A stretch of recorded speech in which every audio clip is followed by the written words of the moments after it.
Muchas gracias. Excelente, doctor. Bueno, bienvenido, estimado doctor Miguel Ángel Villalobos. Bienvenido.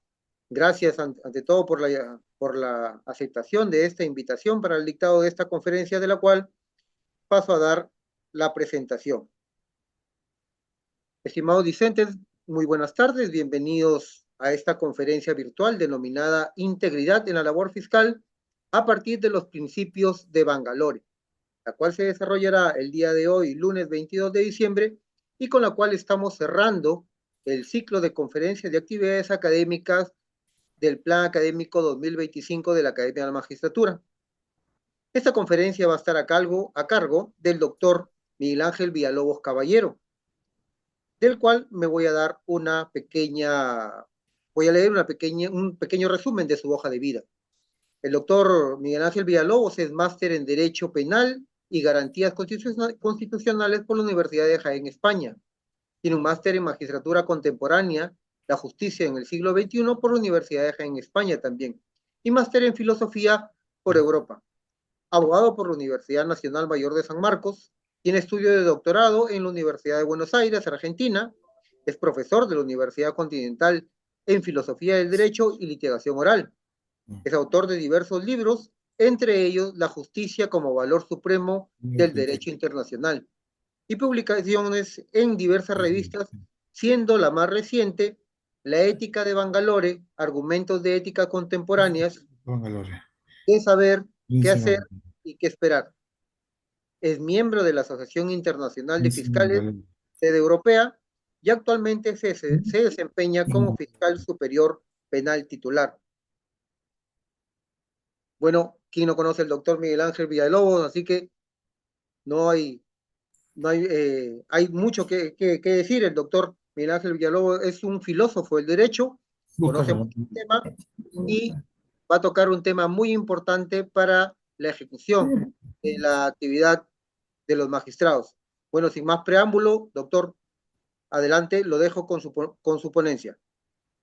Bueno, en primer lugar, mi agradecimiento al organizador, al doctor Walson Ruiz Peralta, a la Academia de la Magistratura por esta oportunidad para disertar sobre un tema muy importante como es los principios de Bangalore. Nosotros hemos escuchado muchas veces en el derecho que es muy importante la ética, los principios, todo aquello que sea bueno para la sociedad. En este caso, siempre comienzo con una reflexión inicial. Les voy a dar lectura. Estimados, luego de leer la historia de la corrupción en el Perú del historiador Alfonso W. Quirós Norris, nacido en 1956 y fallecido en 2013, y las palabras de José Faustino Sánchez Carrión, nacido en 1787 y 1825, este precursor ideólogo peruano, conocido como el Solitario de Sayán, no sé si pensar si somos genéticamente o antropológicamente una sociedad corrupta.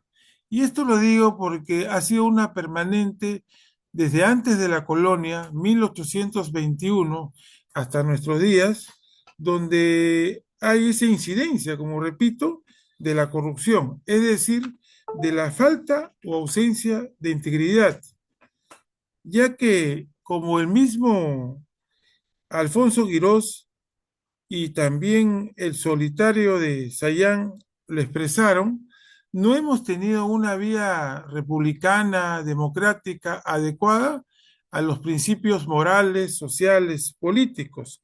Por ejemplo, José Faustino Sánchez Carrión nos indicó en algún momento, solamente les voy a indicar una parte, que dijo, tenemos el detestable espíritu de pretenderlo todo y de consiguiente toda la forma de que es preciso verterse para conseguir el fin, a saber, la bajeza, la adulación y el modo de conseguir con las flaquezas del que puede o debe conceder la gracia, creyéndonos actos para todo, poco premiado con cuanto nos dan, poco premiado con cuanto nos dan.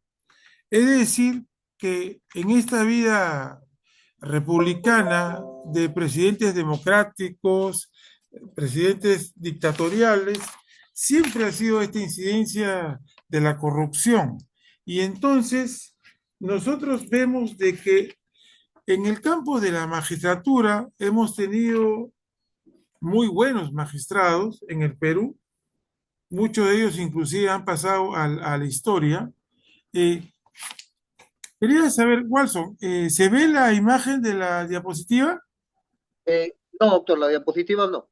A ver, un ratito para que la gente también lo visualice acá, Perfecto, perfecto. ¿ya? Siempre es bueno para que se acompañen. ¿Ahora se ve? A ver, está cargando. Ahora sí, doctor. Ahora sí Ya, se ve. Estoy listo. Vamos abriendo, a le continuar. comento, estoy abriendo el chat para que los discentes hagan comentarios por el chat, ¿le parece? Sí, claro, y espero Excelente, mucho doctor. también las preguntas de ellos, que es lo más importante para reflexionar este tema. Excelente, doctor. Ya, listo. Entonces, repito, estas palabras que nos dio José Faustino Sánchez Carrión, como les indicaba, tenemos el detestable espíritu de pretenderlo todo y de consiguiente todas las formas de que es preciso verterse para conseguir el fin, la bajeza, la adulación y el modo de conseguir con las flaquezas del que puede o debe conceder la gracia, creyéndonos actos para todo, poco premiado con cuanto nos dan. Por eso que en la presente conferencia expresaremos sobre la integridad en la labor fiscal en la magistratura, tomando como algo referencial los principios de Bangalore.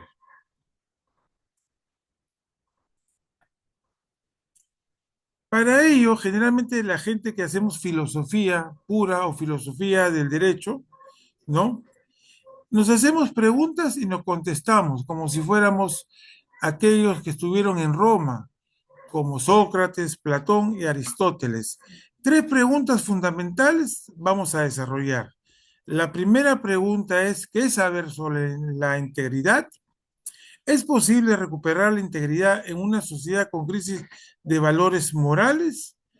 ¿Qué esperar del ámbito fiscal para acercarnos a los principios de Bangalore? Sobre la primera pregunta, ¿qué saber sobre la integridad?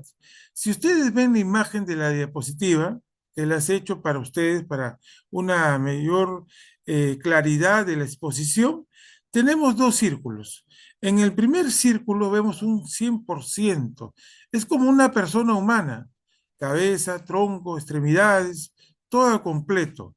Pero además, desde la época de René Descartes, y de los grandes pensadores griegos, pensaban que lo importante era tener eso que es el cuerpo, lo material, pero también el cuerpo como una vasija, como un recipiente, que es el espíritu, el alma. La magistratura es eso, es espíritu y nos guía en nuestros actos y nuestros comportamientos. Por eso que cuando yo me imagino a la integridad como algo totalmente completo a través de la historia de la humanidad, pienso en un 50% de conocimiento, que es el conocimiento del derecho penal, del derecho civil y todas las áreas que tenemos, ya sea entendido como ciencia o filosofía, y un 50% de ética, como una persona parada sobre sus dos pies, una sobre el conocimiento y otra sobre la ética, porque la ética es el orientador, la brújula que nos lleva al cumplimiento de los fines. Yo no me imagino una persona como un lápiz o un lapicero partido en dos y separados. Son totalmente simbióticos. Lo uno está en lo otro. Así, por ejemplo, cuando nos preguntamos sobre saber sobre la integridad, esto también me lo imagino como alguien que actúa hacia lo correcto. Por ejemplo, si eres un profesional, abogado, fiscal, juez, magistrado, tienes que actuar correctamente en la profesión. sin engaños, sin trampas, sin atajos. O cuando eres un ciudadano que goza del Perú, la República Democrática, quiere decir de manera correcta, íntegra. Igual lo hace el magistrado del día de hoy. Es importante al saber sobre la integridad que siempre viene ese dilema. ¿Podemos cumplir las metas? ¿Podemos cumplir los códigos éticos de la función pública? Yo creo que sí es posible. La respuesta es posible. Y si nosotros recorremos 2500 años antes de lo que ahora conocemos como la humanidad, partiendo sobre todo de la comunidad europea, griega, romana, francesa, alemana, vemos que los griegos tenían una palabra extraordinaria. Esa palabra extraordinaria se llamaba aporia, que significa problema de difícil solución. ¿Cuáles eran los problemas más difíciles de solución en la época griega? Simplemente era encontrar la virtud. La virtud siempre estaba rodeada por los vicios, por los errores. Entonces, era entendible, era comprensible que cualquier ser humano, el hombre y su circunstancia, el hombre y su ciudad, era difícil portarse correctamente. Y ellos lo entendieron por el sacrificio que le hicieron a Sócrates, que siendo un hombre bueno, generoso en ideas, ¿no? Que compartía el saber, el conocimiento, fue condenado a tomar cicuta. Ellos dijeron, si nosotros hubiéramos sido una sociedad virtuosa, a Sócrates jamás tuviésemos condenado a la muerte. Ya en tiempos contemporáneos, estoy hablando de los últimos 30, 40 años, vemos que la crisis de Perú, de Latinoamérica, del mundo, sigue con esa aporia o crisis que tiene difícil solución, como es el comportamiento de lo justo, la seguridad jurídica, la libertad, el poder. Entonces, cuando uno se pregunta, ¿se puede ser totalmente íntegro? ¿Pueden las instituciones ser totalmente íntegro? Acudimos a esto que se llaman las percepciones ciudadanas. Lamentablemente, hay una secuencia de percepciones dadas por la opinión pública en el cual eso que nosotros llamamos el Estado de Derecho Constitucional, comenzando con los poderes, como el poder legislativo, que nos da las leyes, el poder ejecutivo, que las quiere hacer cumplir a cabalidad, o el poder judicial, que nos da justicia lleno de ese universo de magistrados, no lo logra. ¿Por qué? Porque la percepción ciudadana simplemente nos ha desenfocado, no nos ve como debería vernos y no capta bien todo el esfuerzo que hacemos, muchas veces los magistrados, por tener una justicia nítida, clara, independiente, autónoma y objetiva. Y es entonces cuando recurro yo también, porque el tema de ética e integridad no es un término de la modernidad, no es un término de la vida contemporánea, es un término desde que apareció el ser humano y más claramente a partir de las civilizaciones. En este cuadro, y a propósito de la pregunta, ¿es posible recuperar la integridad en una sociedad con crisis de valores morales como la que tenemos actualmente en el Perú? Yo creo que sí. Y para ello, estimados, hay una solución. Se la puede encontrar en el libro de Aristóteles, La ética de Nicomaco. Nicomaco era su hijo, pero también el nombre de su padre, del gran Aristóteles. Aristóteles, a diferencia de otros pensadores anteriores, pisaba tierra, veía la realidad, comenzó la investigación y estudió las poblaciones tanto de Grecia como las demás y encontró que en esa poria de querer encontrar la virtud siempre nos rodea dos errores. Uno por defecto, que lo pueden ver a la mano izquierda, y otro por exceso. Entonces, esta línea que nosotros vemos se da en las sociedades, se da en las instituciones, se da en las personas humanas y en todo tipo de componente que tenga esa capacidad de decidir como el ser humano. Aristóteles, un gran pensador, hizo este cuadro y yo simplemente lo reproduzco, lo refresco para que ustedes lo puedan aplicar en este tema tan importante como la integridad en la vida del magistrado, en la vida del Ministerio Público y sus integrantes, a propósito de los valores de Bangalore, que son mucho tiempo después de ello. Así tenemos, por ejemplo, que si nosotros nos hiciéramos la pregunta, ¿es posible recuperar la integridad en una sociedad con crisis de valores como la peruana, la limeña, la provinciana? Entonces tendríamos que poner sí. Si nosotros nos ponemos que la virtud es la prudencia, lo que está aquí, y a sus lados tenemos un error o vicio por defecto. ¿Qué es lo peor que le podría pasar a un fiscal o a un juez latinoamericano o peruano? Simplemente querer tomar decisiones ignorando su oficio, su profesión, sus leyes, su constitución, su ley orgánica, su derecho penal, su derecho tributario. Entonces, la ignorancia nunca puede ir de la mano de la prudencia. Por eso que es un vicio o es un error que nos lleva a la fatalidad en la decisión. Es como querer decidir sin leer un expediente penal, laboral, civil. Este es un error por defecto, pero hay gente que va más allá del defecto y se excede. Sabe el derecho penal, la constitución, pero tiene ese capricho, esa necesidad o ese interés malo de querer decidir abusivamente, arbitrariamente. Entonces, como no tenemos un magistrado perfecto, y nos incluimos todos, el que habla y lo que estamos escuchando, que no tenemos ese 100% de prudencia, cometemos errores y genera el principio de doble instancia y genera el Tribunal Constitucional y la Corte Interamericana de Derechos Humanos, porque lo que se quiere es salir del conflicto, no generar más conflicto. Y eso solo se ve a través de la prudencia. ¿Cómo? Repito, evitando la ignorancia, no saber nada y querer hablar, y evitando la arbitrariedad, sabiendo, pero actuando mal.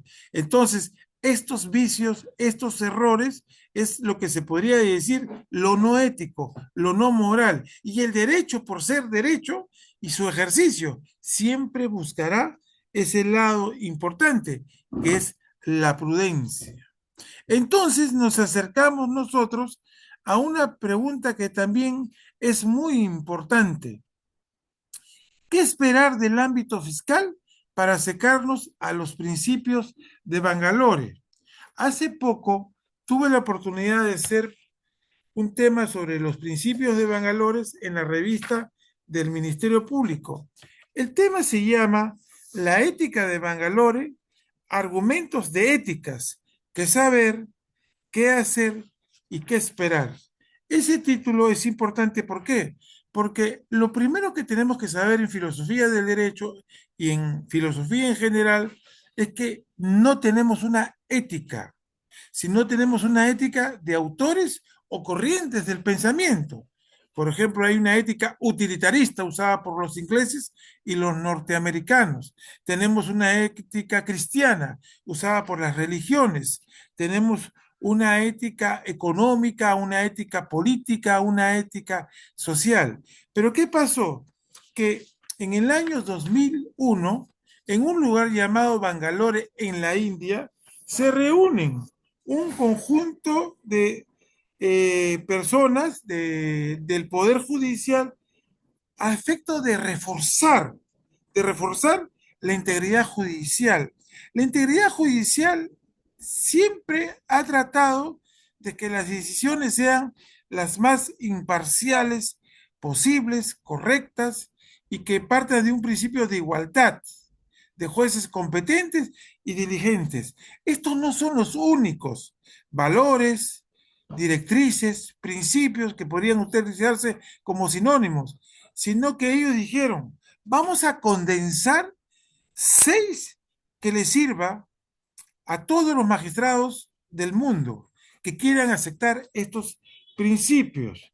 Entonces, lo único que estaban haciendo estos señores, si algún día les preguntan, es celebrar en un lugar, Bangalore, en la India, el 2001, en la que los presidentes de los tribunales de justicia reconocieron esta necesidad de normas universalmente aceptables, o sea, que las acepte el peruano, que las acepte el ecuatoriano, que las acepte el francés, que las acepte el alemán. ¿Para qué?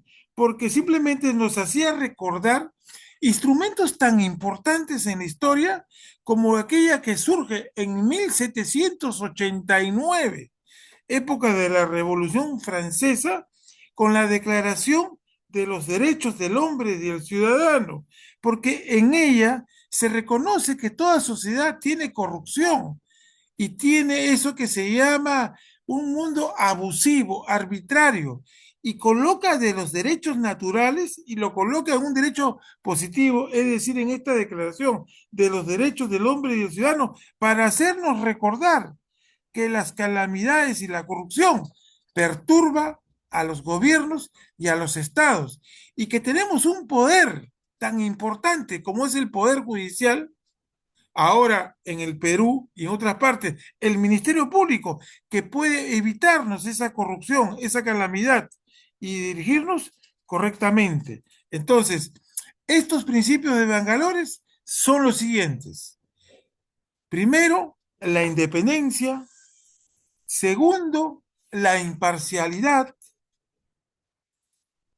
Tercero, la integridad. Cuarto, la corrección. Quinto, la igualdad.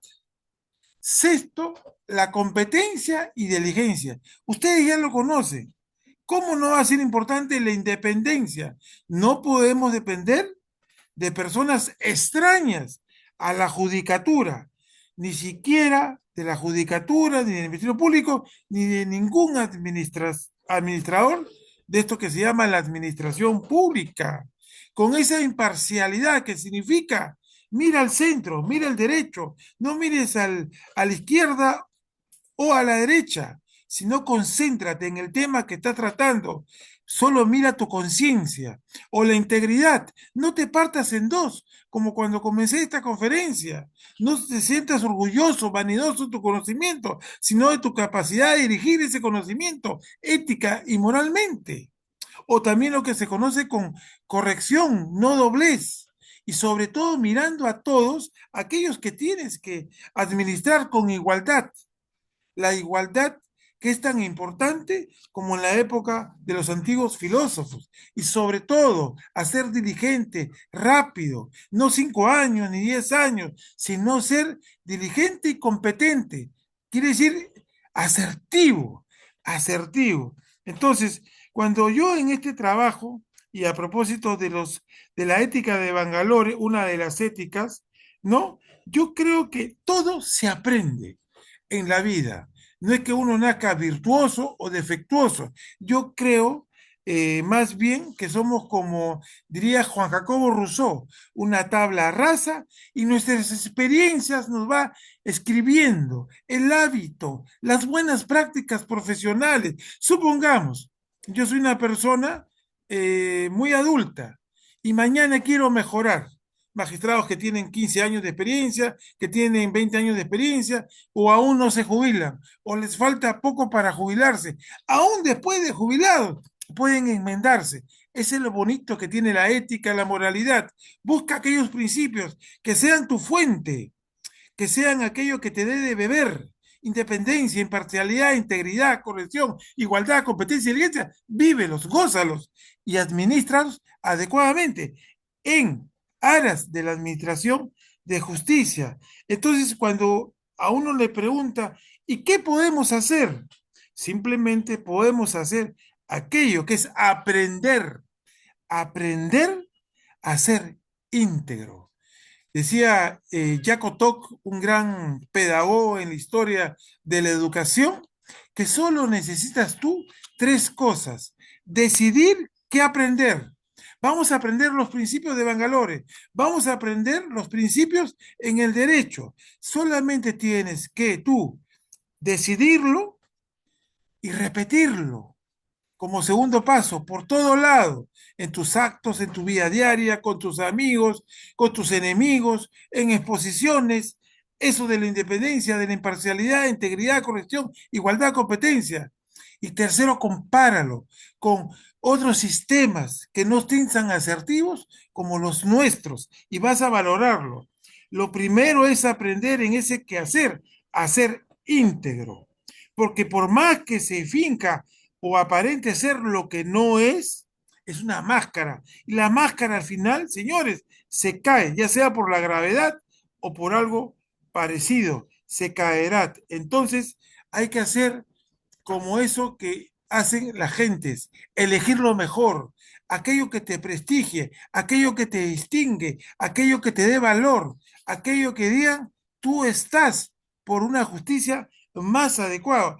Esto no es poesía, esto es realidad y se puede hacer. Cuando yo me hago una pregunta, por ejemplo, ¿por qué es importante el valor número uno de la independencia judicial?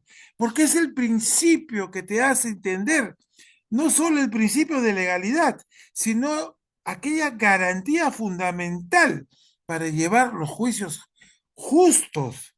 No puedes tú ser neutralizado por otras personas, por otro grupo de personas o por otros intereses que no sean la justicia. El juez siempre, el fiscal siempre, y ahí está la aproximación del ámbito fiscal con los principios de Bangalore en esta independencia. El juez siempre, el fiscal siempre debe defender y ejemplificar la independencia en su aspecto individual como institucional. Hay que tratar de reforzar aquello que se conoce como la confianza del público en la ciudadanía, en la judicatura, para que sea entendible y no sea distorsionado, que no sea desenfocado. El segundo valor, la imparcialidad. ¿Por qué es importante el valor 2 de la imparcialidad? Sencillamente porque el cargo lo amerita, las funciones fiscales, jurisdiccionales ameritan desempeñarse correctamente. Y no se refiere solo a la decisión misma, sino a aquel proceso mediante el cual se toma esta decisión conforme a la verdad, conforme a los hechos, conforme al derecho. Tenemos que evitar, luchemos por evitar favoritismos, predisposición a lo malo o en todo caso en nuestra ignorancia al prejuicio, que en realidad es un perjuicio. Esos males como la ignorancia, esos males como la superstición, como diría David Hume, o esos males como el miedo, nos evita caer en el acierto, en la virtud, o en el otro mal que es el de la intolerancia.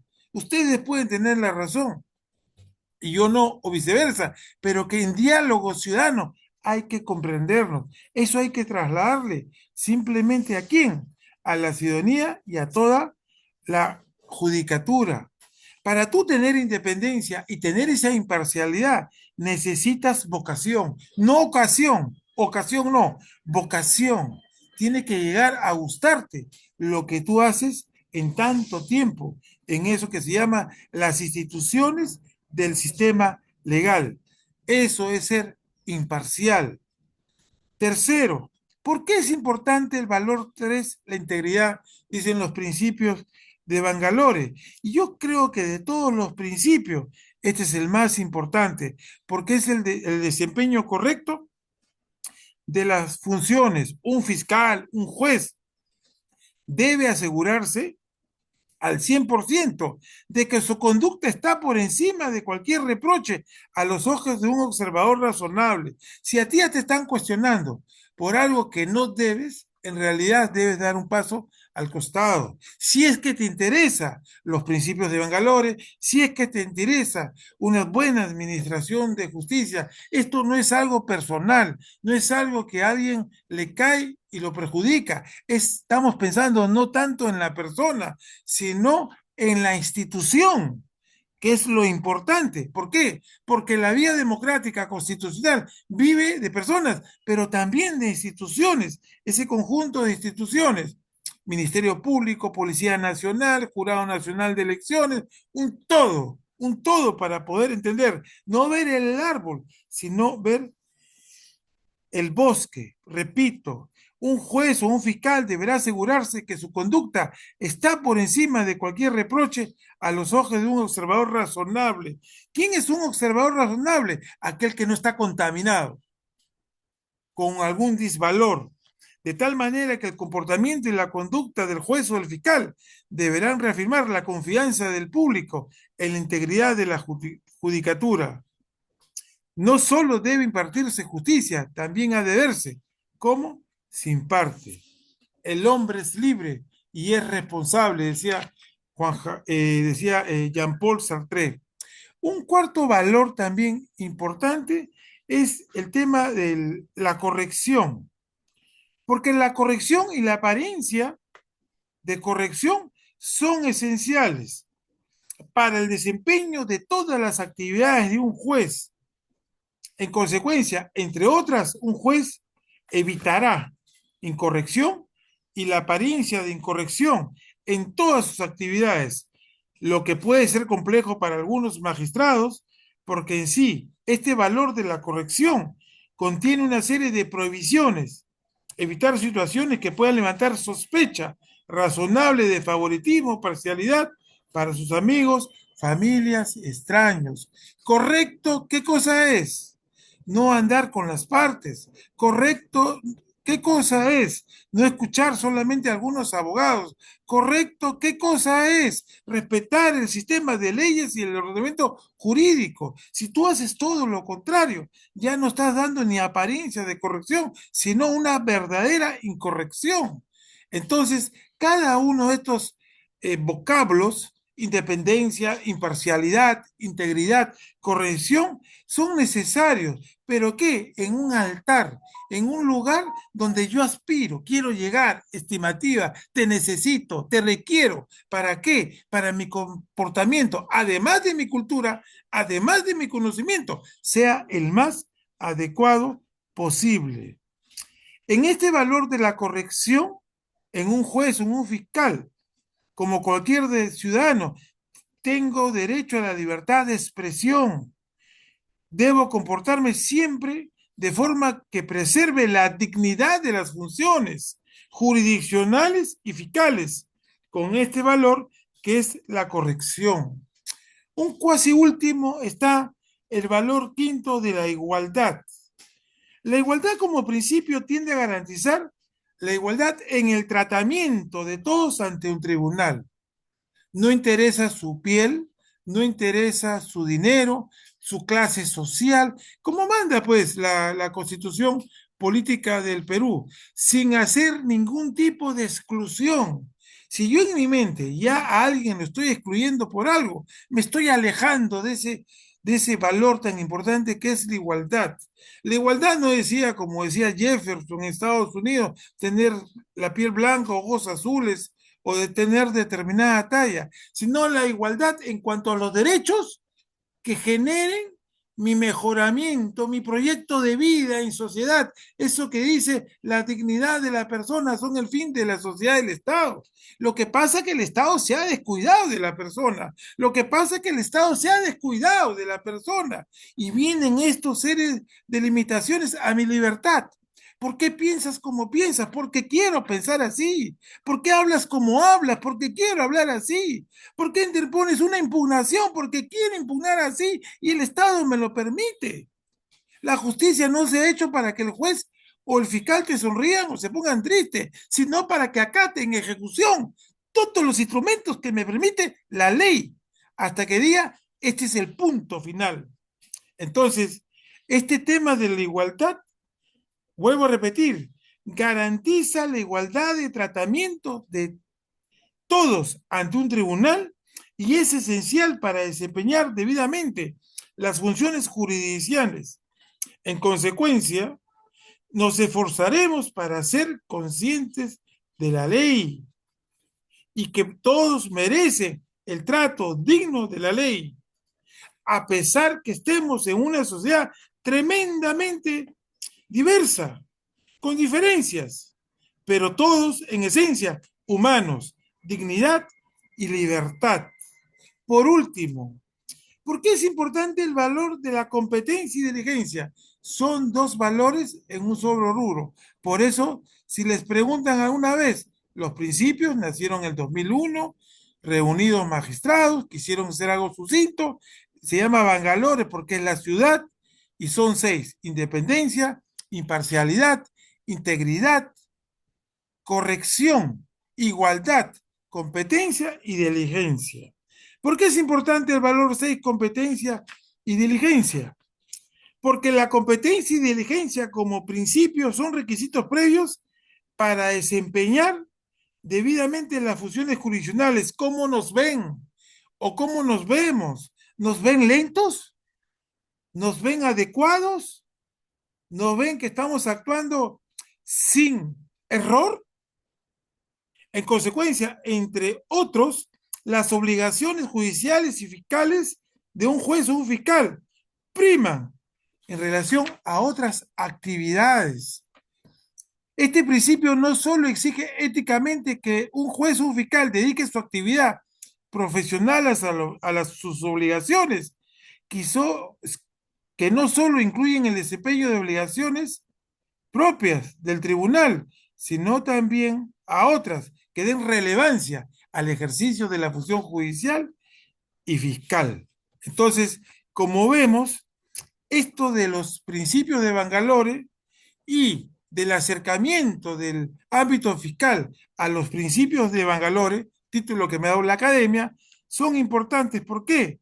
Porque hay que aprenderlos, hay que persuadirlos, hay que digerirlos, hay que desear una sociedad mucho mejor. Apreciaría de ustedes que vean esto también como una esperanza de buena marcha de la administración de justicia, como una buena marcha de la administración pública en logro de una ética constitucional. Yo creo que cuando nosotros hicimos la Constitución, y digo a los historiadores, de 1979 y de 1993, solo vemos letras, palabras bien conjugadas, pero como yo dije al comienzo, necesitamos eso que se llama el espíritu, el alma, el 100% para poder realizar sin ignorancia, sin arbitrariedad y con mucha corrección eso que se llama los principios de Bangalore. Cada valor de la ética de Bangalore corresponde a una necesidad. Por eso es necesario recordar, con estos valores, principios, ¿estamos al lado correcto de la justicia? Yo creo que sí. La respuesta es afirmativa, porque la administración de justicia y el sistema jurídico en general merecen esa oportunidad. No lo logramos en los 200 años del Bicentenario, serán en los próximos 100 que vengan. Estamos a un cuarto del siglo XXI, 25. Hay que estar atentos y vigilantes para los próximos 25 años. Es la oportunidad de tener éxito en aquello que Grecia, Roma y otras civilizaciones fracasó, porque la aporia sí tiene solución: voluntad, conocimiento y mucha energía para lograr esos objetivos. Entonces vemos que estos temas son importantes. Si yo tuviera que hacer un resumen, ¿qué esperar del ámbito fiscal para acercarnos a los principios de Bangalore? Yo les respondería a ustedes los siguientes: actuar con excelencia. Actuar con excelencia es como una comunicación. Supongamos, yo me dirijo a ustedes. Yo no quiero llegar al 0%, ni al 10%, ni al 15%. Yo quiero llegar mínimo al 80, al 90%, de trasladarle que los principios de Bangalore no son los únicos principios que existen, que se dieron en la India, sino que desde la Revolución Francesa, la Declaración del Hombre y del Ciudadano de 1789, o los derechos humanos luego de la Segunda Guerra Mundial, o cualquier código de ética, es tremendamente necesario en ese fin. ¿Cuáles son los instrumentos esenciales en la función fiscal? que nos podrían acercar a eso que se llama los principios de Bangalore. Hace poco tuve la oportunidad de hablar con unos jóvenes universitarios a efecto de decirles que si quieren trabajar en la fiscalía, tienen que leer por lo menos 5 instrumentos. Son los siguientes: la Constitución Política del Perú, 1993. ¿Quiere ser una persona independiente, imparcial, correcta, íntegra? Tienes que leerte necesariamente la Constitución Política del Perú. Ahí nos traza la importancia de nuestra autonomía.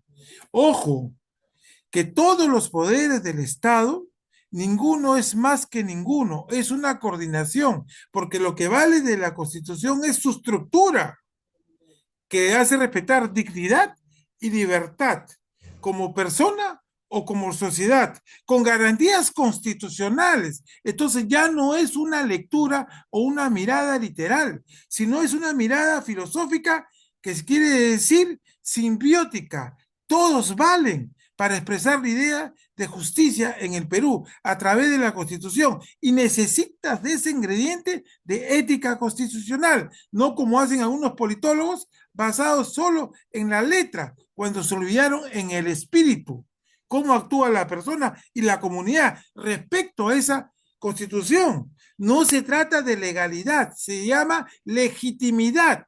El día que aprendamos el 100% de peruanos a obedecer ese instrumento jurídico llamado Constitución Política del Perú, con directrices y principios como el que le da el Ministerio Público de la autonomía y de la independencia, va a ser una justicia diferente.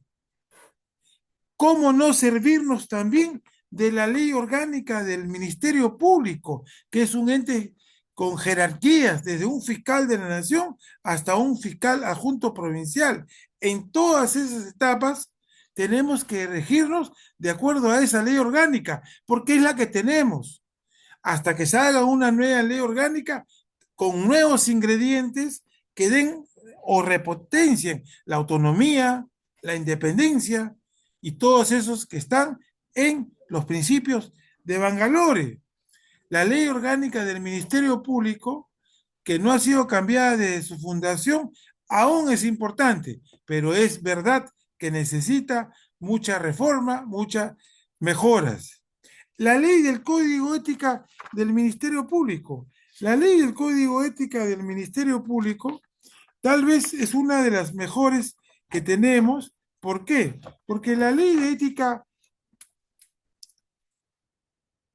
o el Código Ética del Ministerio Público, he buscado y he encontrado, por ejemplo, una palabra que a mí me parece fundamental, que se llama coraje moral.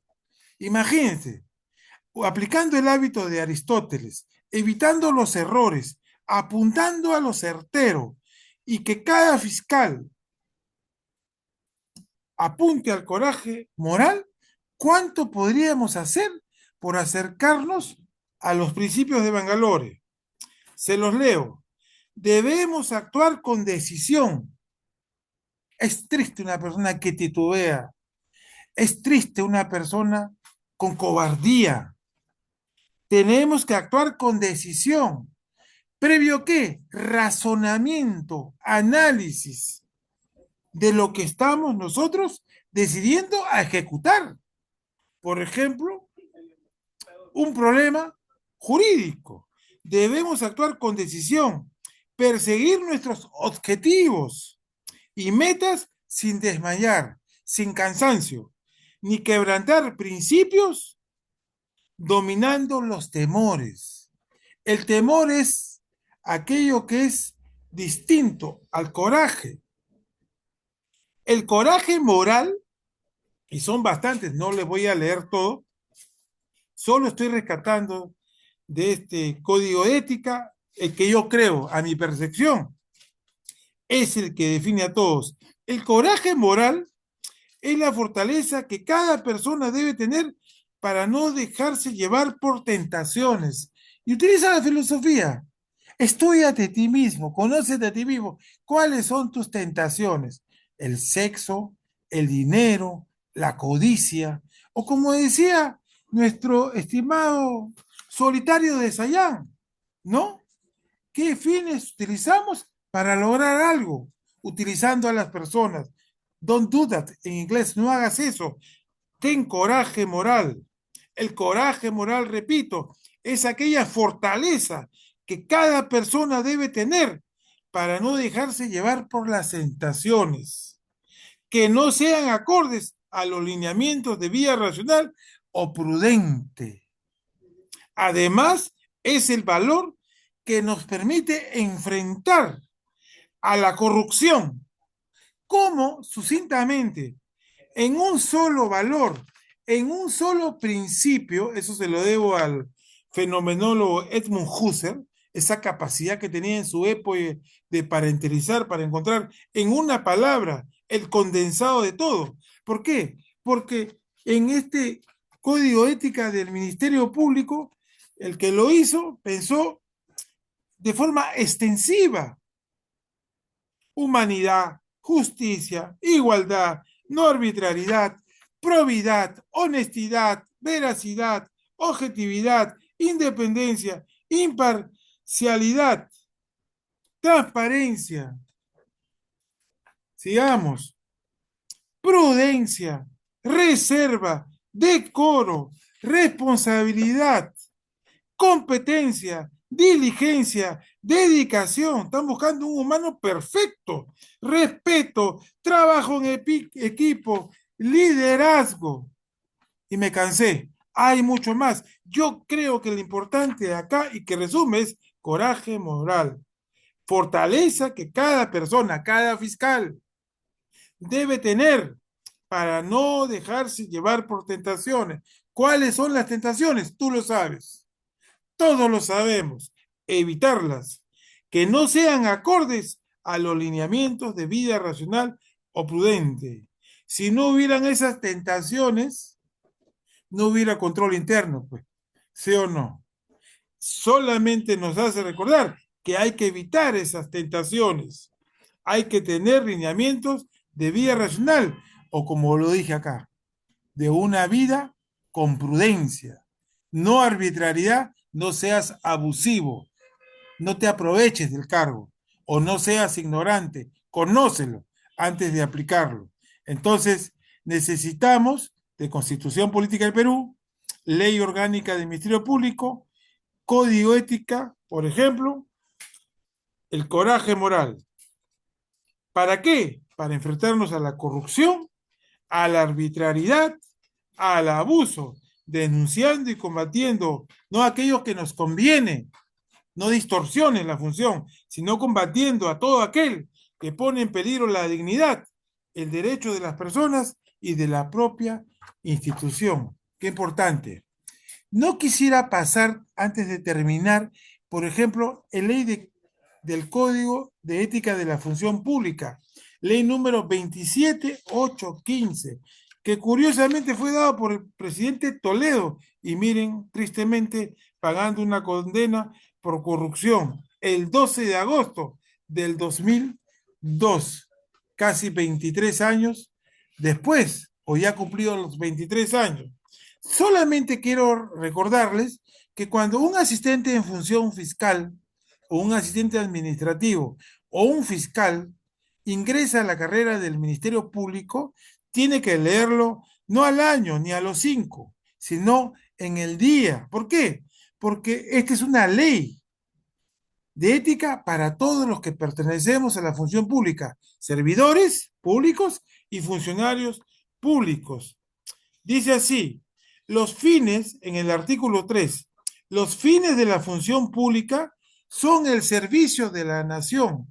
Hay algunos que han entrado no parados, sino con las manos en el suelo y se les ha invertido. No es servirse de la nación, es servir a la nación. Hay que leerlo bien.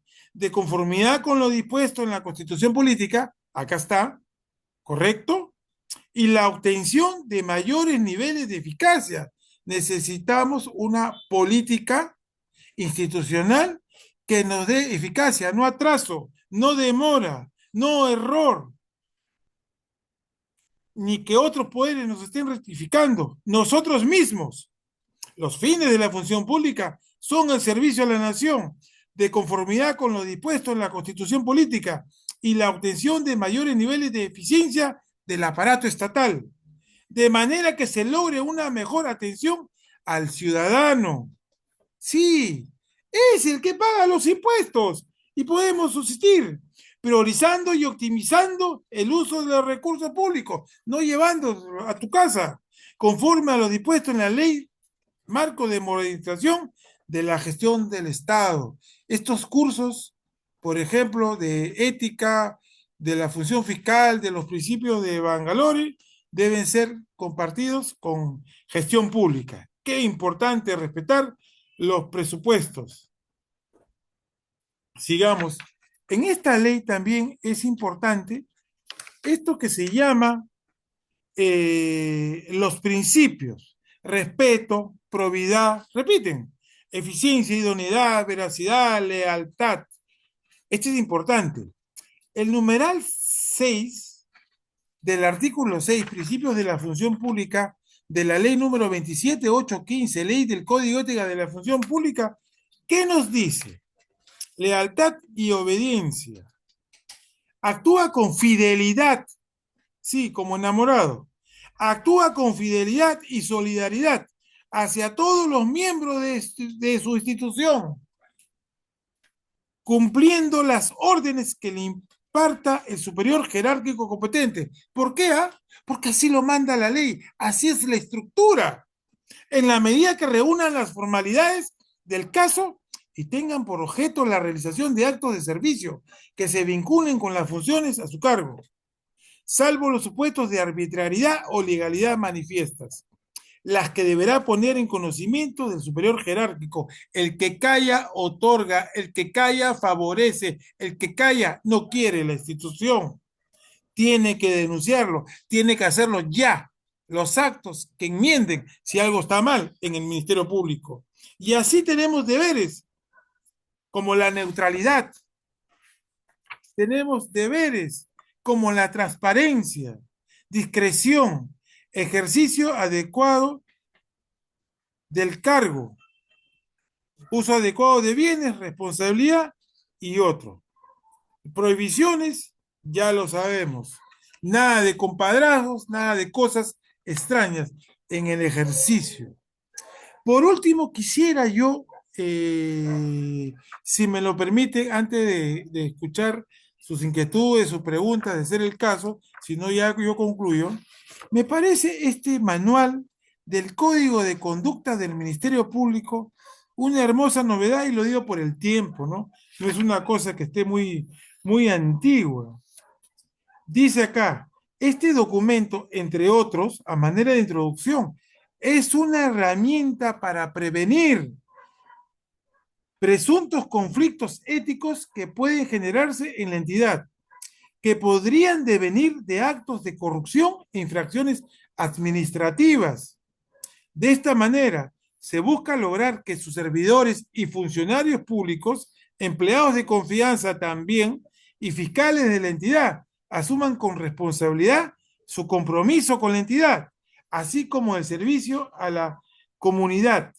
No está de más recordar que los principios, valores, deberes y modelos de conductas contenidos en este código de conducta son prescripciones de corrección. Miren, corrección, ahí está, uno de los principios o valores de Bangalore. Independencia, otro de los principios de Bangalore. ¿Ven cómo este código de conducta, el código ética del Ministerio Público, se acercan a los principios de Bangalore, como lo quisiera Aristóteles, acercarnos a la prudencia y alejarnos de la ignorancia y de la arbitrariedad? Repito, no está de más recordar que los principios, valores, deberes y modelos de conducta contenidos en este código son prescripciones de corrección. Acá está uno. Independencia de las medidas disciplinarias y de cualquier sanción legal. Su finalidad es orientar, prevenir y auxiliar al personal fiscal, médico, legal, y administrativo ante cualquier interrogante sobre qué hacer frente a la diversidad de situaciones que se presentan en el diario, porque la verdad, en mis casi 30 años que estoy cumpliendo como representante del Ministerio Público, y espero no haberlo hecho mal, siempre se da algo nuevo, como la dimensión desconocida. Uno no sabe y hay que estar atentos y vigilantes para no caer en el error. Este código de conducta del Ministerio Público tiende como objetivo a fomentar y consolidar una cultura de integridad, lo que estábamos hablando, una cultura de integridad. Acá está, integridad en la labor fiscal a partir de los principios de Bangalore y ética al interior de la entidad, por medio de la difusión e internalización de los principios, deberes y prohibiciones previstos en el Código Ética de la Función Pública, que permitirán generar, o sea, todos estos instrumentos, Constitución Política del Perú, Ley Orgánica del Ministerio Público, Ley de Código de Ética de la Función Pública, Código Ética y el Código de Conducta del Ministerio Público, nos dan una idea de cómo tener integridad o cómo ir hacia la integridad como personas o como institución en un Estado constitucional del derecho que viene a ser un espejo, un reflejo desde la India de aquello que es lo mejor en el sistema jurídico, fiscal y judicial. Permitirán generar confianza y credibilidad en la sociedad sobre el funcionamiento de la entidad a través de la generación de un estándar del comportamiento. Por eso yo digo, de ti depende, de nosotros depende. Si tú lo tienes, compártelo. Hay que hacer cosas para actuar con excelencia, es decir, con lo mejor de lo mejor. Así, por ejemplo, ya analizando, no solo enumerarlo, sino también describiéndolo, este contenido del Código de Conducta del Ministerio Público dice así: en el Ministerio Público, como en las unidades ejecutoras, especializadas y especiales, supongo, los servidores públicos, empleados de confianza y fiscales, independientemente su régimen laboral, actúan conforme los siguientes principios y valores. Y vuelven a repetir. ¿Saben cómo se llama esto? Esto se llama estimativa o axiología jurídica. Dentro de mi campo, la filosofía del derecho o de la filosofía pura, existe no solo el mundo de la lógica, también existe el mundo de los valores. Es como cuando tú ves, sales y ves el sol, o en la noche ves las estrellas, como algo que te llama, ven hacia mí, sé íntegro, levántate, levanta la cabeza, mira de frente, actúa transparente, sé cordial y sé sobre todo una persona transparente. Eso es lo que yo entiendo por principios y valores. Y por ejemplo, el respeto, mire, vamos a leer alguno de ellos. Y ahí está lo virtuoso de este código de conducta del Ministerio Público, que por ejemplo lo divide en 4 momentos. Por ejemplo, respeto, el concepto. Es hermoso este documento. Respeto, adecuar su conducta hacia el respeto de la Constitución y las leyes, garantizando que en todas las fases del proceso de toma de decisiones o en el cumplimiento de los procedimientos administrativos se respeten los derechos a la defensa y al debido procedimiento. Luego que te coloca el concepto respeto, te dice el compromiso de este principio o valor. Obligación de conocer, respetar y hacer cumplir la Constitución política. Aquí donde está todo, el acercamiento a los principios de Bangalore desde la óptica de la función fiscal. Compromiso, obligación de conocer, respetar y hacer cumplir la Constitución política, así como las leyes, los reglamentos y la normatividad aplicable. ¿Solo el reglamento, el ROF, el MOF? No, todo. El paquete viene completo. Los reglamentos y la normatividad aplicable, particularmente la correspondiente a las funciones que desempeña. En aquellos casos no contemplados por la ley o donde cita espacio para la interpretación, siempre hay espacio, como diría el maestro Trasegnis, en la muerte del legislador. Para interpretar, actuar con ética. Tú adiciónale. Aprende a sumar, no a copiar. Suma y suma bien, no a restar ni dividir en temas de ética, transparencia, integridad. Y realizar la rendición de cuentas. Por eso es que yo saqué a la luz ese documento de 1789 de la Revolución Francesa, donde ahí nacen los estados, como lo conocemos en la actualidad, algo modificados y mejorados. Pero hay una cosa importante. Todo funcionario público, quiera o no quiera, tiene que aprender a rendir cuenta. De aquello que quiere responder, no. De aquello que no quiere responder. Dineros, toma de decisiones, transparencia personal, social, es un todo. No se puede tener una persona al 70, al 60 en la administración pública. Tiene que ser cara, no careta. Esencia, no forma. Obligación de conocer, respetar y hacer cumplir la Constitución política, así como las leyes, los reglamentos y la normatividad aplicable, particularmente la correspondiente a las funciones que desempeña, en aquellos casos no contemplados por la ley o donde exista espacio para la interpretación, actuar con ética, transparencia e integridad. Su modo de vivir, además, así como realizará la rendición de cuentas cuando corresponda. C. Sigue tratando en 4 momentos o 4 miradas este principio de respeto. Te pone ejemplos. Antes uno decía, ¿y este ejemplo será el adecuado para este tipo de conducta? Y te pone un ejemplo positivo y te pone un ejemplo que no debes hacer. Qué interesante. Por ejemplo, no todos, algunos. Como un ejemplo de conducta adecuada en el respeto, conocer y aplicar la ley y las normas reglamentarias y administrativas que regulan mi empleo, cargo o función. Realizar mis funciones con amabilidad. Pero si soy amargo, lo siento. Muéstrate, muéstrate. Muéstrate acto para atender al ciudadano. Igualdad y equidad en cualquier situación, utilizando un lenguaje claro y actuando diligentemente con cualquier persona, sin discriminación, sin importar su condición social, económica, religiosa, étnica u otro. Evitar conductas contrarias que afecten a la entidad. Asimismo, denunciar cualquier tipo de conducta de acoso o hostigamiento que denigre la dignidad de las personas. Al existir opiniones o perspectivas distintas, procura mantener una actitud comprensiva con apertura al diálogo, generando un espacio de diálogo. Lo más hermoso que creó Platón en sus diálogos fue justamente ese diálogo para entendernos a nosotros como personas y como sociedad. Yo soy de San Marcos, de la Universidad de San Marcos, y tuve la suerte de hacer una tesis, La finalidad del derecho, que luego publiqué como uno de mis libros. Y nunca me olvidaré de la enseñanza de mi maestro directo, Carlos Fernández Cesarego, cuando tenía 17 y 18 años, y le dije cómo aplicar mejor el derecho para el buen uso en la sociedad. Me dio un secretito que en realidad todo lo conoce, pero lo ignora.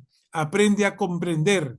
Ponte en el cuerpo de un enfermo grave, ponte en el cuerpo de un presidiario, ponte en el cuerpo de una persona que sufre. Para ti solo es un momento, Miguel Ángel, me dijo, para ellos una eternidad. Aprende a comprender al otro y no a reírte de él. Eso es importante en filosofía, el método de la comprensión, sobre todo cuando el mundo da vueltas, vueltas y muchas vueltas. Al existir opiniones o perspectivas distintas, procurar mantener una actitud comprensiva, con apertura, repito, de diálogo. Diálogo no es imperar sobre el otro,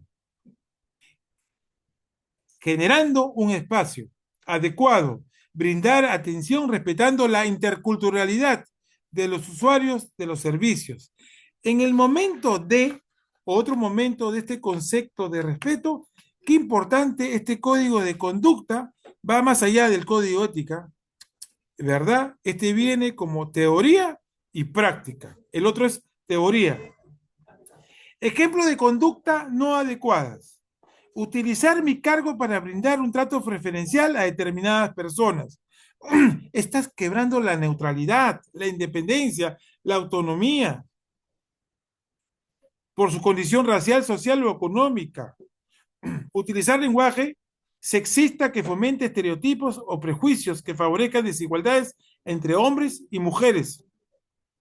Abstenerse en la promoción de políticas programadas o medidas que garanticen el ejercicio de los derechos de la ciudadanía. Uno también muy importante es el de probidad. ¿Cuál es el concepto de probidad? Es el actuar con rectitud, honradez y honestidad, procurando satisfacer el interés general, desechando todo provecho ilícito o ventaja patrimonial inapropiada, obtenida por sí o por interpósita persona. Compromiso, realizar funciones con honradez, transparencia. Ejemplos, las decisiones que tome no deben estar influenciadas por intereses personales, familiares, financieras o de cualquier tipo. ¿Qué es lo que no se acepta? Aceptar, un ratito, invitaciones, regalos y reconocimientos provenientes de administrados e imputados. Una vez un fiscal, cuando yo era jefe de control interno, me dijo, doctor, entonces hay que vivir como sacerdote, como fraile, algo así le digo, pero no lo veas malo, le digo, si es bueno para la función fiscal. Por último, eficiencia, idoneidad, veracidad, lealtad y obediencia. Los estoy estimulando simplemente a la lectura, al estudio, al análisis y a sintetizarlo. Lealtad al Estado del Derecho. No podemos pasar este código de conducta sin leer el 8.1.8.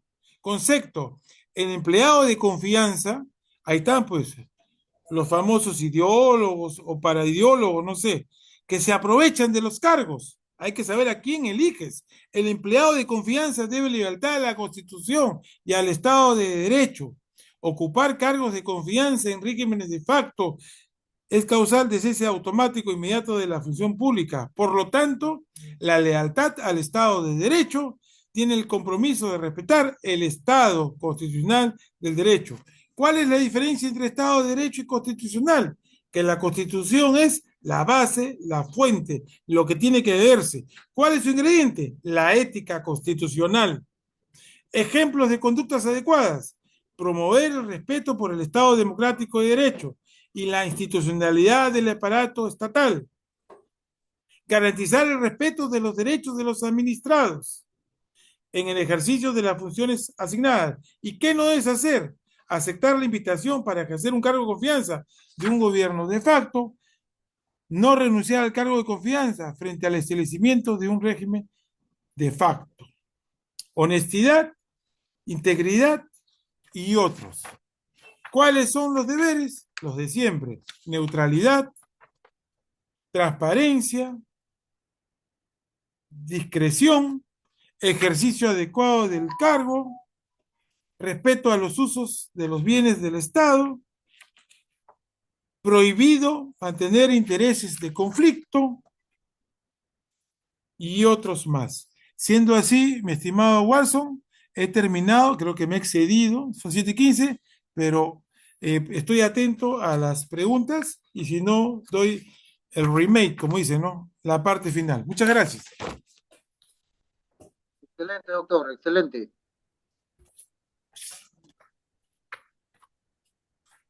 Si lo puedes, le transmite la pregunta. Si lo puedes, lo haces de manera directa. O si no, me dices, doctor, usted puede terminar. Sí, doctor, tenemos unas preguntas en el chat. A ver, voy a tratar de leerlos. Acá está, a ver, un ratito. Vamos a ver acá. José Luis Nizama nos dice así: ¿cómo responder que esos principios eran solo para los jueces? Porque los recogieron o propusieron los jueces y no para fiscales. A ver, yo tengo una historia que siempre me gusta, Walson, repetirla al final. Y es una historia de Stephen Zweig. Se llama los ojos del hermano fraterno. Y dice así la historia, mi querido José Luis Nizama. Es un hombre que vivía en la época de la India, a propósito de las épocas de la ética de Bangalore, en los tiempos de Buda. Ese hombre era un guerrero y había llegado hasta general y había logrado las tierras del norte, del sur, del este y del oeste, en un lugar llamado Rajputa. Y en ese lugar había logrado que ese sea el mejor de los reyes en esa época, cuenta la historia. Pero como siempre sucede algo en la vida de los hombres, de las personas, ese hombre un día, viniendo de batallar, le cuenta a su rey que había matado a su propio hermano. Al meterle la espada en el cuerpo y matarlo, se le cae la máscara y era su hermano. Realmente debe ser terrible matar a un hermano. Cuando él llega al rey, dice, renuncio a ser militar, renuncio a ser general. Y el rey le dice, serás pues un noble como yo, vive en mi palacio. Él rehúsa, le dice, yo no quiero saber nada con la nobleza, tampoco quiere ser militar. Y el rey le dice, ¿y entonces qué quieres ser? Le dice mi estimado José Luis Nizama, le dice, quiero ser magistrado, le dice, quiero ser juez. En esa época, como no existían instituciones tan exquisitas como hoy, no, le ponía un dedito en el hombro y ya era juez. Y entonces, ¿qué se lograba con eso? Que al ser juez, administraba justicia. Y este hombre se fue por el territorio, es así, y ejerció la justicia y todo el mundo le besaba los pies, las manos. Había encontrado lo que hace poco yo estaba enseñando en la academia, los criterios de determinación judicial de la pena, sin sistema de tercios y sin otro sistema. Y entonces, 2 días, 5 años, pero como toda regla tiene una excepción, fue fabuloso que este hombre, una vez una persona vino de otra parte, de su territorio.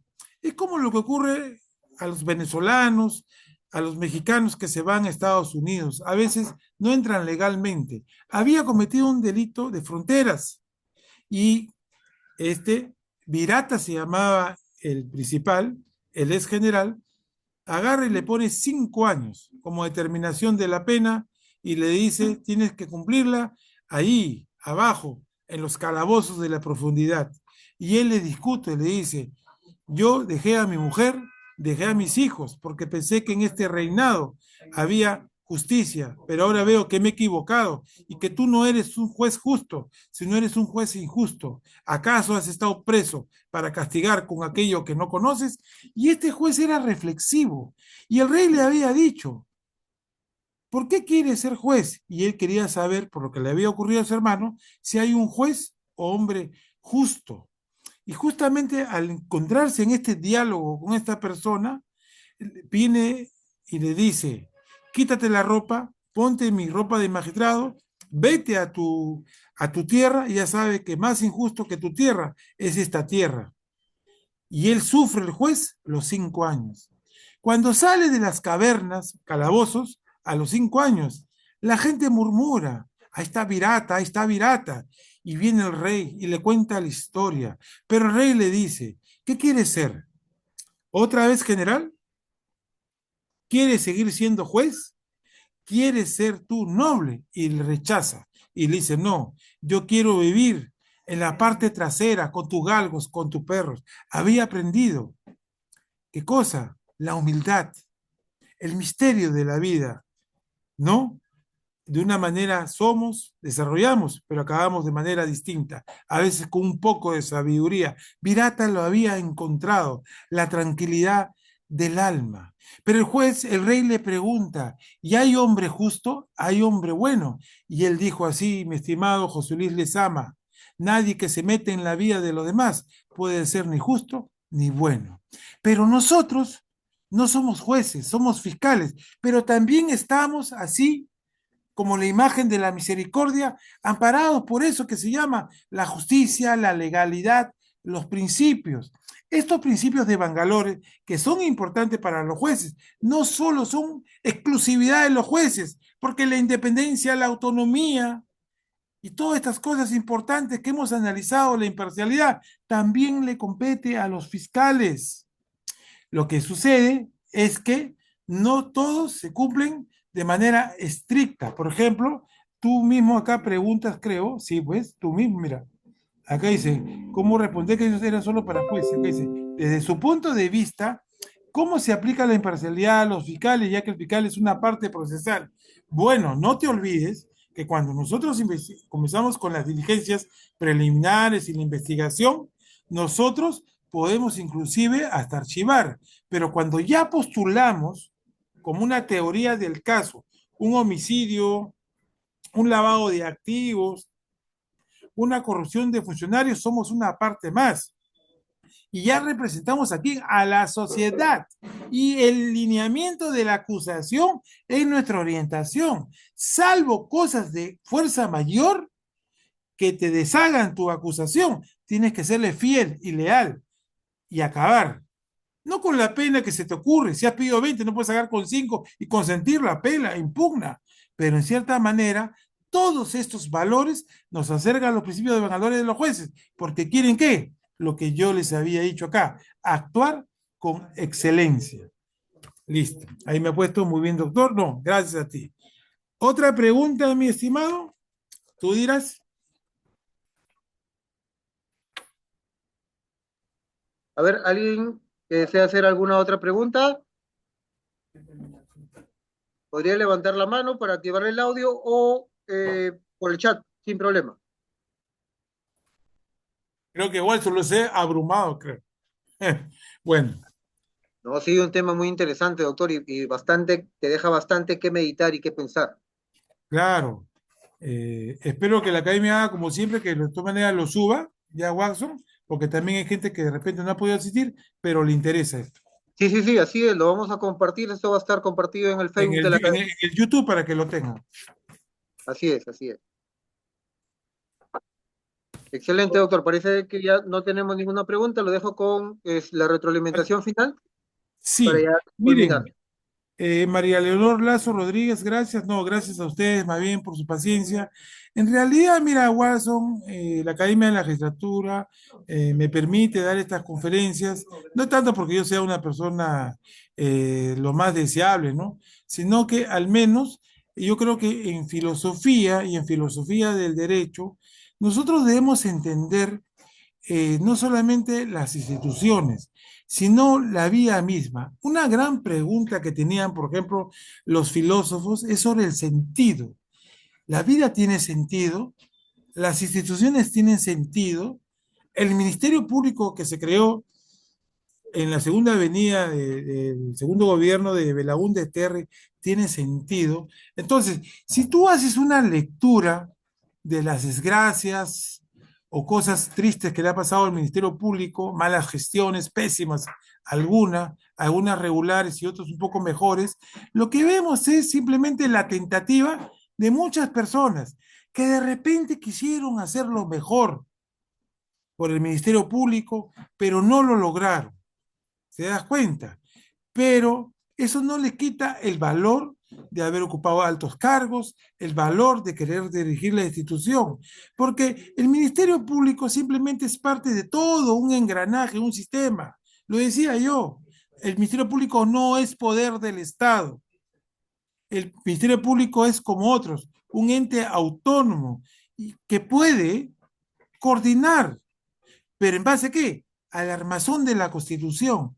Esta Constitución, por ejemplo, de 1993, independientemente de su discusión de la política económica, tiene eso que tiene la Convención Americana de Derechos Humanos, la Convención Americana de Derechos Humanos, que ahora está un poco de baja, pero no le quita su valor, su valor.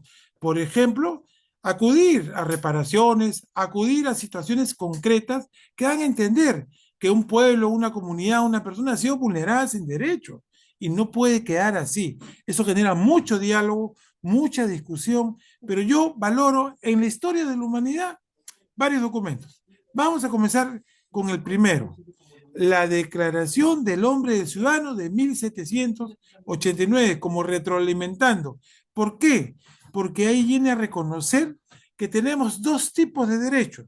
Tenemos un derecho positivo, kelseniano, en la actualidad, o sea, un derecho opuesto a lo que yo pongo, pero ¿qué es lo que pongo? Lo que ya había, el derecho natural. El derecho natural se divide en dos. Un derecho natural basado en la idea de Dios, aquellos que son católicos, sí o no, y otra visión del derecho natural, sin Dios, solamente por haber nacido con forma humana, cabeza, tronco y extremidades, y algo más por ahí. Eso es el respeto al hombre. Ese nacimiento humano genera dos valores fenomenológicamente hablando, dignidad y libertad. Cualquier constitución democrática te va a decir la dignidad y libertad, y sobre eso te alza toda una pirámide de derechos. Entonces, tenemos que releer esa Declaración del Hombre y del Ciudadano de 1789, porque dice libertad, propiedad, orden, derecho. Ahí están las garantías constitucionales en el derecho penal. Qué importante. Cuando pasa ya esa ola de revolución francesa, viene desgraciadamente esa época triste de la humanidad que abusó del derecho positivo. ¿Cuál es? La época de los nazis. Ellos dijeron, con sus grandes filósofos, queremos derecho positivo, basta. Tenemos un legislativo, claro, era un legislativo nazi, con una ideología nazi, con un jefe nazi, que solamente veía al ario, al alto, al de ojos azules, y que se atrevieron a tomarnos como conejillos de indias para querer reformar la estructura biológica. Es el sarcasmo o la sorna de la historia. ¿Te das cuenta o no? Pero felizmente vino un pensador como Gustavo Radbruch, que dijo, no basta la letra, no basta como el huevo, la cáscara, el contenido, somos humanidad, somos dignidad. Y esos son los derechos que cualquier legislación del mundo tiene que acatar, sí o sí, literal o sistemáticamente. Por eso nace, luego de la Segunda Guerra Mundial que termina en 1945, en 1948, la Declaración de Derechos Humanos, un apéndice más de respeto a la humanidad, pero que es para el universo, para todos los países. En América, la Convención Americana, que esté equivocada o no esté equivocada, en forma es lo correcto. Defender los derechos de la persona, de aquella que quiere ser como quiere ser y que no como otros quiere que sean. Libertad, dignidad. Y que mientras no transgreda lo de los otros, la ley y el orden no puede ser eliminada. Lo que habría que cambiar de repente es algunos integrantes que sean más concretos y estén más al espíritu de la Convención Americana de Derechos Humanos, que tuvo la suerte de crear la Corte, con muchos casos asertivos y otros muy polémicos. Las instituciones no se pierden. Lo que hacen perder a las instituciones son los hombres con mentes corruptas, con mentes codiciosas. Por eso que yo repetí y lo termino ya con esta conferencia. El peruano de 1821, luego de la colonia, vino con estas fallas europeas, porque no todo es perfecto, sino con bajeza. Donde vean bajeza, denúnciela. Donde vean adulación, denúncienlo. No hay que creernos actos para todos, nadie es perfecto, ni menos el que habla. Y hay que sentirnos contentos si alguna vez algún premio nos dan, si es que lo merecemos y estamos acorde a ello. Solamente estos principios vagalores, como bien dijo el doctor, nace ¿para qué? Para regular de la vida de los jueces, pero la justicia no es exclusiva de los jueces. Ya Working, en un bonito detalle y crítica a los jueces, solamente para reflexionar, iba un señor con su sombrero de copa, elegante como eran los viejos jueces burgueses europeos en su carroza, y un hombre medio alocado se le cruzó el carruaje con los caballos y lo detuvo. El juez sacó su cabeza y le dijo, ¿qué cosa quieres? Y el hombre le dijo, señor magistrado, hágame justicia. A veces cuando yo veo esas cosas, podría pensar que hacen cualquier cosa menos justicia. Pero eso es una crítica sana, muy sana. Muchas gracias a todos ustedes. Muchas gracias, doctor, muchas gracias. Excelente ponencia, nos ha dejado mucho en qué pensar. Como dice, la conferencia es una actividad fundamental para el Y pensante. ejercicio, así es, para todos los que administran justicia. Muchas gracias, doctor. No, Éxitos. gracias a ustedes y para cualquier otra oportunidad. Gracias por sus Excelente. palabras. Gracias, Gracias, gracias. doctor. Excelente. No, a ustedes y hasta otra oportunidad. Nos vemos, mi estimado. Cuídate. Gracias, gracias, doctor. Muchísimas gracias. Éxitos. Feliz Ya, Navidad, muy bien. feliz Navidad. Y año nuevo. Gracias. Igualmente. Estimados discentes, no olviden, por favor, ya a partir de este momento está activa la marcación de la salida, la cual deben realizar ingresando nuevamente al SGA con su usuario y su clave. Ahí le va a salir la ventana correspondiente que dice registrar la asistencia de salida. ¿Sí? Tienen hasta las 7:45 para registrar la asistencia de salida. Muchas gracias. Éxito. Nos vemos, doctor. Muchísimas gracias. A ustedes. Hasta luego.